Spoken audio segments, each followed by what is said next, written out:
America में जय और वीरू की दोस्ती टूट चुकी है। हम बात कर रहे हैं अमेरिकी राष्ट्रपति डोनाल्ड ट्रंप की और एलन मस्क की। 2024 में अमेरिका में जब राष्ट्रपति चुनाव हुआ था तो दोनों की दोस्ती की खूब सारी चर्चाएं पूरी दुनिया में हुई थी। लोग इनको जय और वीरू की दोस्ती बता रहे थे, लेकिन अब दोनों की दोस्ती में दरार आ चुकी है। और एक पिछले लंबे समय से हम देख रहे हैं, 2-3 महीने से, कि दोनों के बीच कुछ ना कुछ तो खटपट चल रही है। बीच में फिर शांत माहौल हो जाता है, लेकिन एक बार फिर से अब हाल के दिनों में आजकल जो है एक दूसरे पर खूब जमकर वार पलटवार धमकियां जो है दोनों एक दूसरे को दे रहे हैं। क्या है पूरा मामला, विस्तार से बताने वाले हैं कि भाई आखिर दरार पड़ी तो पड़ी क्यों, जो एक अच्छे दोस्त थे कट्टर दुश्मन कैसे बन गए, इसमें किसका क्या नुकसान हो रहा है और दोनों क्या बोल रहे हैं। तस्वीरें भी लगातार हम आपको दिखा रहे हैं ट्रंप और मस्क की। अब आपको विस्तार से पूरी जानकारी देते हैं आखिर विवाद क्या है। अमेरिका के राष्ट्रपति डोनाल्ड ट्रंप भले ही दुनिया में शांति लाने का दम भरते हों, लेकिन उनके सामने सबसे बड़ी चुनौती उन्हीं के दोस्त बने हुए हैं। अमेरिका में डोनाल्ड ट्रंप और एलन मस्क के बीच खींचतान जो है वो तेज हो चुकी है। दोनों एक दूसरे के खिलाफ खुलकर बयान दे रहे हैं। डोनाल्ड ट्रंप ने एलन मस्क के साथ अपनी जंग के पहले राउंड में, यानी कि जो पिछले महीने हुआ था, उसमें जो कहा था वो अब सच साबित होता हुआ नजर आ रहा है। डोनाल्ड ट्रंप से माफी मांगने वाले एलन मस्क ने एक बार फिर से उनके खिलाफ मोर्चा खोल दिया और उसकी वजह है कि भाई ट्रंप का एक जो बिल है वो सीनेट में पास हो चुका है। उन्होंने सीधे तौर पर एक दूसरे को चेतावनी दी जा रही है। पूरा मामला ट्रंप के वन बिग ब्यूटीफुल बिल से शुरू हुआ है और अब यह विवाद इतना तेजी से बढ़ रहा है कि दोनों एक दूसरे पर कोई भी हमला, मतलब बिल्कुल भी लिहाज नहीं कर रहे हैं, एक दूसरे पर ताबड़तोड़ हमले कर रहे हैं। ट्रंप कह रहे हैं कि भाई तुम्हें जहां से आए वहीं भेज दूंगा, मस्क कह रहे हैं कि भाई साहब रुक जाओ, बस बहुत हो चुका है। तो कुल मिलाकर दोनों एक दूसरे के बीच जमकर जो है वो लड़ाइयां देखने को मिल रही है, क्योंकि वन बिग ब्यूटीफुल जो बिल है वो अमेरिकी संसद यानी कि सीनेट से पास हो चुका है और अब इसे दूसरी संसद, जैसे हमारे वहां होता है लोकसभा और राज्यसभा, दोनों जगह से पास कराना होता है। ठीक इसी तरीके से जो ट्रंप का ये बिल है, जिसको उन्होंने नाम दिया है वन बिग ब्यूटीफुल बिल, यानी कि एक बिल, बहुत सुंदर ये बिल है ट्रंप के हिसाब से, लेकिन सीधे तौर पर मस्क इसका विरोध शुरू से कर रहे हैं। अब जब ये बिल सीनेट में पास हो गया है, अब दूसरे हाउस में यानी कि हाउस ऑफ रिप्रेजेंटेटिव में इसको भेजा जाएगा। ऐसे में सवाल उठता है क्या मस्क अब अलग राजनीतिक पार्टी भी बना लेंगे, क्योंकि वो जिस तरीके से लगातार अपने बयान में कह भी रहे हैं कि मुझे लगता है कि अमेरिका में एक नई राजनीतिक पार्टी बनानी चाहिए। ट्विटर के भी मालिक हैं एलन मस्क, तो उन्होंने ट्विटर पर जो है लोगों से राय भी मांगी थी और बढ़ चढ़कर लोगों ने जो है मस्क को यह राय भी दी थी कि भाई साहब हाँ आप अलग पार्टी बना लीजिए। अब क्या डोनाल्ड ट्रंप ने मन बना लिया है कि वो एलन मस्क को दक्षिण अफ्रीका वापस भेज देंगे? ये भी बड़ा सवाल निकल रहा है, क्योंकि लगातार जो है ट्रंप अपने बयान में, इसके अलावा जो उनका सोशल मीडिया अकाउंट है ट्रूथ, उस पर भी लगातार वो ये बयान दे रहे हैं कि भाई जहां से आए हो आपको वहीं पर वापस भेज दिया जाएगा।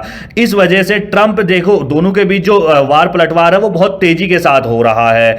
एलन को शायद इतिहास में किसी भी इंसान से ज्यादा सब्सिडी मिलती है, ये ट्रंप के द्वारा कहा गया कि भाई एलन मस्क को इतिहास में किसी भी इंसान को इतनी ज्यादा सब्सिडी नहीं मिली है जितनी मस्क को मिली है। इसके अलावा ट्रंप ने आगे क्या कहा, उन्होंने कहा बिना सब्सिडी के उनको अपनी दुकान बंद करके दक्षिण अफ्रीका जाना होगा। बस इसी बयान पर जो है विवाद और ज्यादा बढ़ गया है। सब्सिडी रुकी तो फिर रॉकेट लॉन्च, सैटेलाइट या फिर इलेक्ट्रिक कार उत्पादन नहीं हो सकेगा। ये ट्रंप ने एक और हमला बोला कि अगर भाई सब्सिडी हमने रोक दी है तो ना रॉकेट बनेंगे तुम्हारे, ना फिर उसके बाद सैटेलाइट हो सकता है बना सकते हो, ना ही इलेक्ट्रिक कार तुम बना सकते हो। जब पत्रकारों ने मस्क को देश से निकालने के बारे में ट्रंप से पूछा तो ट्रंप ने जवाब दिया मुझे नहीं पता, हमें इस पर विचार करना होगा।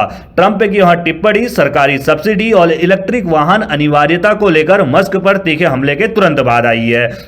ट्रूथ सोशल पर एक पोस्ट में ट्रंप ने दावा किया कि मस्क को अपनी दुकान बंद करके दक्षिण अफ्रीका वापस जाना पड़ सकता है। उन्होंने तर्क दिया कि अरबपति को इतिहास में किसी भी इंसान से ज्यादा सब्सिडी मिली है। इतना ही नहीं, ट्रंप के डोजी के कामकाज की जांच की बात भी अब जो है वो सीधे तौर पर ट्रंप कहते हुए नजर आ रहे हैं। डोजी डिपार्टमेंट के एक अलग मंत्रालय जो है वो बनाया गया था, और वो कब बनाया गया था, जब ट्रंप ने 2024 में राष्ट्रपति चुनाव जीता और उसके बाद इसी साल 2025 में 20 जनवरी के दिन राष्ट्रपति पद की शपथ ली थी और उसके बाद एक डोजी डिपार्टमेंट बनाया गया जिसकी जिम्मेदारी एलन मस्क को ही ट्रंप ने सौंपी थी, क्योंकि बहुत अच्छी दोस्ती इनकी चल रही थी। लेकिन मस्क को लेकर ट्रंप ने अपनी बात अब मीडिया के सामने भी दोहरा दी है कि एलन मस्क को मिलने वाली सब्सिडी से लेकर कई ऐसी बातें कही जिसकी मस्क को भी उम्मीद नहीं रही होगी। मस्क ने जवाब में अपने प्लेटफॉर्म एक्स पर पोस्ट किया, मैं सचमुच कह रहा हूं कि इसे पूरी तरह से खत्म कर दो अभी। उन्होंने ट्रंप के $4 ट्रिलियन के टैक्स और खर्च से जुड़े वन बिग ब्यूटीफुल बिल की कड़ी आलोचना की है। जैसा कि मैं बता रहा हूं, पूरे विवाद की जड़ क्या है, ट्रंप का ये बिल है। इसके बारे में भी आगे बताऊंगा क्या ये बिल में होने वाला है। तो सीधे तौर पर मस्क लगातार कह रहे हैं कि $4 ट्रिलियन के टैक्स और खर्च से जुड़ा ये बिल जो है वो कहीं ना कहीं अमेरिका को बर्बाद कर देगा। ये मस्क का आरोप है। मस्क ने इस बिल को घिनौना और शर्मनाक बताया और कहा कि इससे देश का कर्ज और ज्यादा बढ़ गया है। मस्क ने कांग्रेस के उन सांसदों को भी आड़े हाथों लिया जिन्होंने चुनाव के दौरान सरकारी खर्च कम करने का वादा किया था, लेकिन बाद में इसी बिल के समर्थन में वोट दे दिया। उन्होंने कहा ऐसे सभी सांसदों को शर्म से अपना सिर झुका लेना चाहिए। कौन कह रहे हैं? मस्क कह रहे हैं, लगातार हमला बोल रहे हैं। इससे पहले टेस्ला के सीईओ एलन मस्क ने लगातार कई पोस्ट में दो टूक लहजे में कहा कि वो जल्द ही एक नई राजनीति पार्टी अमेरिका पार्टी बनाने पर विचार कर रहे हैं। देखिए, दो तीन मुद्दे आप समझे होंगे। एक तो यहां पर मस्क के तौर पर कह रहे हैं कि मैं अपनी जो है अलग से एक पार्टी बनाने जा रहा हूं, तो वही ट्रंप कह रहे हैं कि भाई जहां से आए हो तुम्हें वहीं भेजने की हम तैयारी कर रहे हैं। उन्होंने कहा, किसने? मस्क ने कहा डेमोक्रेटिक और रिपब्लिक, यानी कि जो उन्होंने नई पार्टी बनाने की बात कही है, यहां पर उन्होंने दोनों जो अमेरिका की पार्टियां हैं, चाहे डेमोक्रेटिक हो या फिर रिपब्लिकन हो, दोनों ही पार्टियां मस्क कह रहे हैं कि पूरी तरह से यहां पर फेल हो चुकी हैं। मस्क ने ट्रंप के बिल पर कटाक्ष करते हुए लिखा था, इस पागलपन भरे खर्च को देखकर साफ है कि अब अमेरिका में सिर्फ एक ही पार्टी बची है, पॉर्की पिग पार्टी। उन्होंने यह भी दावा किया कि यह बिल अमेरिका के कर्ज में $3 ट्रिलियन से अधिक का इजाफा करेगा और इससे देश दिवालिया होने की कगार पर पहुंच सकता है। दरअसल एलन मस्क और डोनाल्ड ट्रंप पिछले कुछ महीनों से लगातार झगड़ रहे हैं आपस में। उनकी जो है खींचतान लगातार देखने को मिल रही है, लेकिन एक समय ऐसा भी था कि दोनों एक दूसरे के सबसे खास दोस्त थे, यानी कि बहुत अच्छी दोनों के बीच दोस्ती थी। लेकिन अब दोनों में लड़ाई खुलकर सामने आ गई है, दोनों ओर से धमकियां दी जा रही हैं। अरबपति एलन मस्क और अमेरिकी राष्ट्रपति डोनाल्ड ट्रंप के बीच लड़ाई बढ़ती जा रही है। वन बिग ब्यूटीफुल बिल को लेकर शुरू हुआ विवाद दोनों जो है अब धमकियों पर आ चुका है कि भाई तुम्हें देश से निकाल देंगे, मैं अलग पार्टी बना लूंगा। कुल मिलाकर दोनों एक दूसरे पर ये आरोप और धमकियां दे रहे हैं। अब बताते हैं वन बिग ब्यूटीफुल बिल है क्या। बता दें कि डोनाल्ड ट्रंप का महत्वाकांक्षी एक जो है बिल है जिसका नाम उन्होंने वन बिग ब्यूटीफुल बिल रखा हुआ है। इसमें उनका कहना है, किनका? ट्रंप का, जो राष्ट्रपति है जो बिल लेकर आया, उनका कहना है टैक्स कटौती, सेना का बजट बढ़ाने और अवैध प्रवासियों के बड़े पैमाने पर निर्वासन के लिए खर्च बढ़ाया जाएगा। इस बिल में क्या कुछ कहा गया? तो सेना का बजट बढ़ाया जाएगा, टैक्स कटौती की जाएगी और एक जो सबसे अहम मुद्दा है वो लगातार इस मुद्दे पर मुखर भी है, अवैध प्रवासियों को अपने देश से निकालना है। इसके लिए जो है खर्च बढ़ाया जाएगा। अब इस खर्च के बढ़ने का असर देश का स्वास्थ्य और शिक्षा जैसे क्षेत्रों में पड़ सकता है। अब भाई जब यहां अगर बजट बढ़ेगा तो सीधा सा मतलब है कि इसका असर देश के स्वास्थ्य और शिक्षा जैसे क्षेत्रों में पड़ेगा। इसी बात के लिए एलन मस्क समेत एक बड़ा वर्ग इस बिल की आलोचना लगातार कर रहा है। इसके अलावा एलन मस्क का मानना है कि यह बिल अमेरिका की उभरती टेक्नोलॉजी और इंडस्ट्री के लिए खतरा है। उन्होंने कहा कि इससे नौकरियां खत्म होंगी और इनोवेशन रुक जाएगा।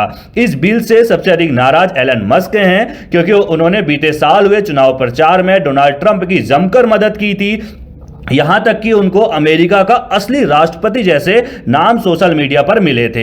हालांकि कुछ महीनों में ही दोनों के संबंधों में दरार आ चुकी है। दोनों के बीच विवाद की बड़ी वजह जो है वन बिग ब्यूटीफुल बिल, जैसा कि लगातार मैं आपको बता रहा हूं, ये बिल जो है लगातार दोनों के बीच अब एक दूसरे को धमकियां देने तक का ये मामला यहां पर पहुंच चुका है। ट्रंप लगातार मस्क के खिलाफ जो है अपने जो सोशल मीडिया अकाउंट है ट्रूथ, उस पर लगातार पोस्ट कर रहे हैं। मस्क का इस बीच जो है एक खबर और निकल कर आई है, वो खबर पहले आपको बता देते हैं कि मस्क का इस बीच बड़ा नुकसान भी हुआ है। मंगलवार को टेस्ला के शेयरों में भारी गिरावट आई है। इस गिरावट से मस्क की जो नेटवर्थ है वो करीब $12.1 अरब घट गई है। दुनिया की सबसे वैल्यूएबल ऑटो कंपनी टेस्ला के शेयर मंगलवार को 5.34% गिर गया। आप समझिए कि जब ट्रंप लगातार धमकियां दे रहे हैं, इस बीच सबसे अधिक नुकसान यहां पर मस्क को हो रहा है, क्योंकि उनके जो टेस्ला कंपनी है उसका शेयर गिर रहा है। उनकी जो कुल नेटवर्थ है उसमें जो है गिरावट देखने को मिल रही है। अगर उनकी नेटवर्थ की बात करें तो $351 अरब करते हैं, यानी कि जब से डोनाल्ड ट्रंप 20 जनवरी का वो दिन था जब राष्ट्रपति पद की शपथ ली थी, उसके बाद से अगर हम उनकी नेटवर्थ की बात करें तो $81.9 अरब की गिरावट आई है। कुछ महीने पहले तक ट्रंप के खासम खास रहे मस्क अब उनके विरोध में उतर आए हैं और यह लड़ाई अभी लंबी चलने वाली है। पूरी दुनिया की इस पर नजर है। ट्रंप का एक बयान आपको सबसे पहले सुनाते हैं, फिर आगे आप इस पर और चर्चा करेंगे कि आखिर दोनों की लड़ाई की वजह कहां जाकर जो है वजह भी चर्चा करेंगे और कहां जाकर ये रुकेगी, इस पर भी हम थोड़ा सा चर्चा करने की कोशिश करेंगे। लेकिन उससे पहले आपको ट्रंप का एक बयान सुनाते हैं, सुनिए। I don't know. I think we'll have to take a look. We might have to put Doge on Elon. You know what Doge is? Doge is the monster that might have to go back and eat Elon. Wouldn't that be terrible? He gets a lot of subsidies, Peter.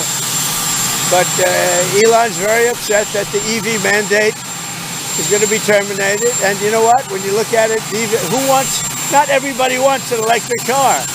I don't want an electric car. I want to have maybe gasoline, maybe electric, maybe a hybrid, maybe someday a hydrogen. If you have a hydrogen car, it has one problem. It blows up, So I'm going to give that one to Peter. I'm going to let Peter test it out.